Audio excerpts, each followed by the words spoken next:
Welcome to my YouTube channel Abdul mobile repair. दोस्तों देखिए, आज हम वीवो Y20 क्वालकॉम CPU इसके चार्जिंग डेटा के बारे में बात करेंगे। इसके चार्जिंग सप्लाई को समझेंगे कि चार्जिंग में आने वाली समस्याओं को हम कैसे दूर कर सकते हैं, कैसे हम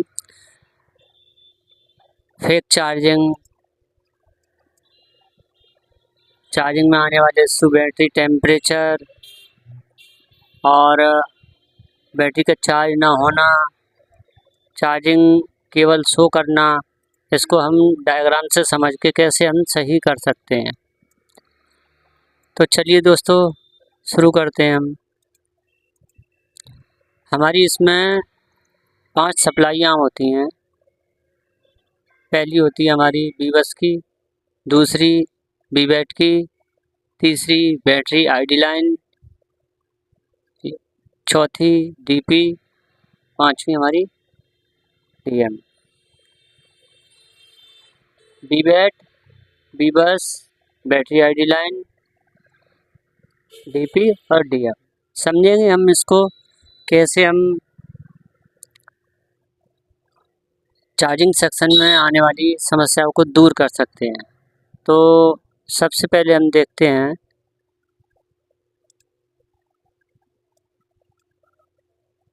जैसे ही हम अपने मोबाइल का चार्जर इन करते हैं, तो चार्जर इन करते ही हमें ये जो रेड कलर वाली लाइन है, यहाँ पर हमें 5 वोल्टेज मिलते हैं। इस कैपेसिटर के माध्यम से होते हुए ये हमारे जैक पर पहुँचते हैं। इसे हम बीबस की लाइन बोलते हैं। अब एक बेल्ट के माध्यम से ये जो बीबस की लाइन है, ये हमारे मदरबोर्ड पर पहुँचती है।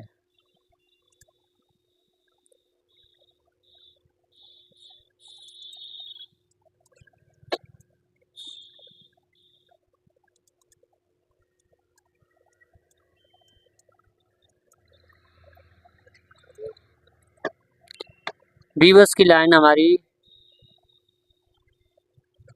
इस टेस्ट पॉइंट पर और जैक के इस सिरे पर, ये जो रेड कलर की है, ये हमारी बीबस की सप्लाई एक बेल्ट के माध्यम से चार्जर के इन करते ही आ जाती है। अब हम यहाँ से ट्रेसिंग स्टार्ट करते हैं कि हमारे यहाँ पर 5 वोल्टेज बन रहे हैं या नहीं। तो सबसे पहले हम यहाँ पर वोल्टेज चेक करते हैं कि हमारे 5 वोल्टेज आ रहे हैं या नहीं।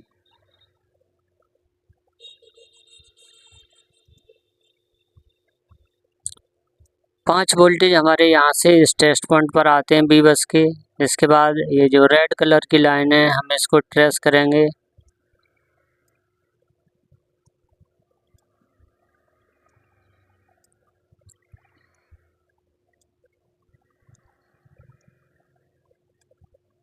बीबस की लाइन रेड कलर की हमारी ये चल रही है और ये हमारी सीधी जाएगी BQIC में। BQIC हमारी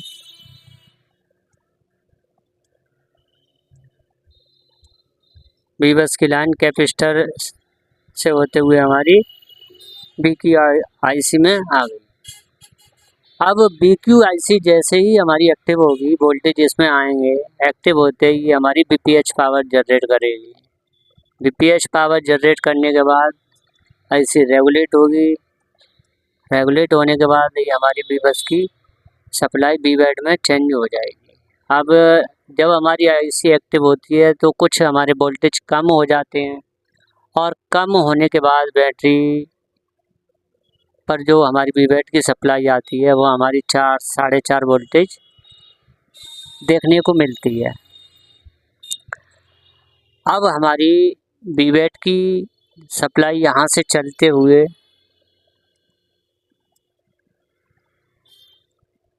ये जो डार्क रेड हो रही है लाइन, पहले रेड थी अब डार्क रेड है।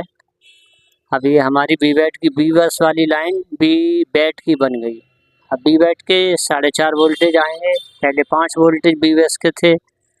अब ये हमारे 4 से 4.5 वोल्टेज हमारे बैटरी कनेक्टर के पास देखने को मिलेंगे, उससे पहले इस टेस्ट पॉइंट पर हमारे वोल्टेज मिलेंगे।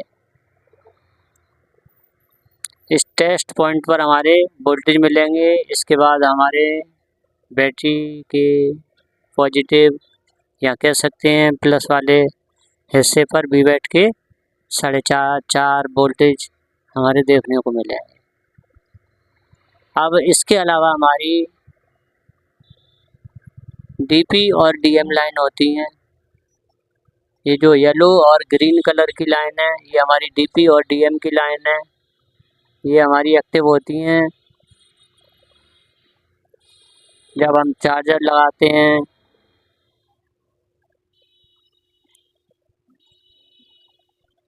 ये हमारी सीपीयू से आती हैं।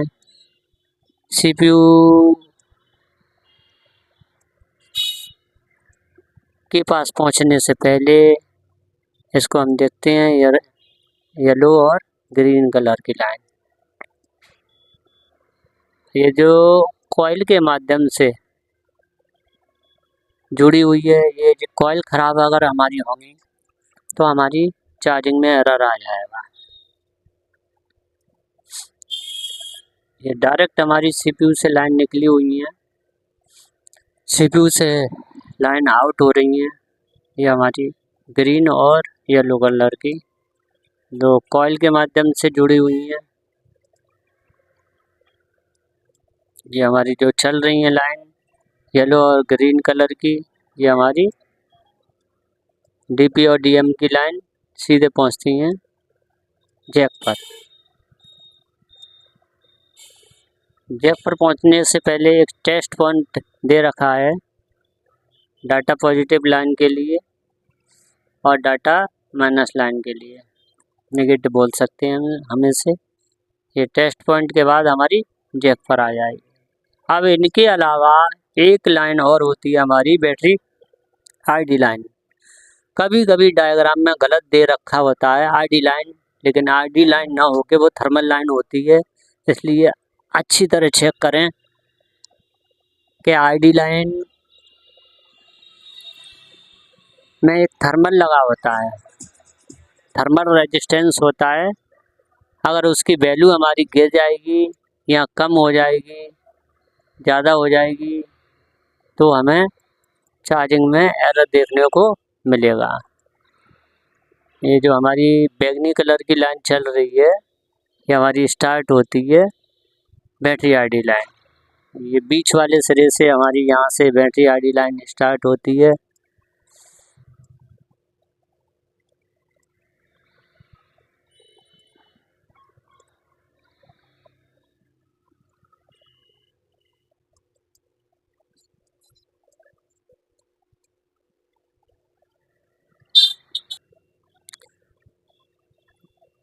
ये आईडी लाइन हमारी चल रही है बैगनी कलर की।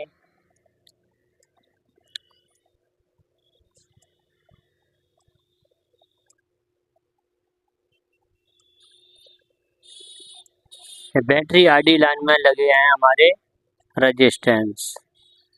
अब हमें इस वाले रेजिस्टेंस पर देखना होता है, अगर हमारा ये रेजिस्टेंस ख़राब होगा तो हमारा चार्जिंग में एरर बनेगा।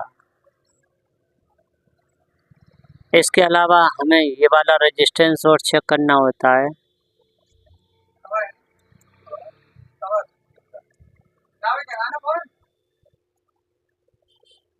अब हमें देखना ये होता है कि हमारे ये जो रेजिस्टेंस लगे हुए हैं ये अगर ख़राब हुए तो हमारी चार्जिंग में दिक्कत आती है।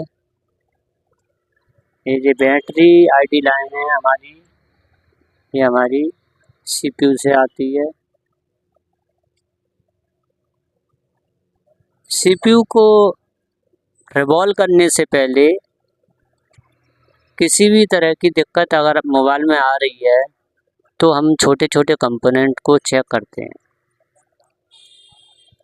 डीपीडीएम लाइन में ही ऐसे हमारी ये जो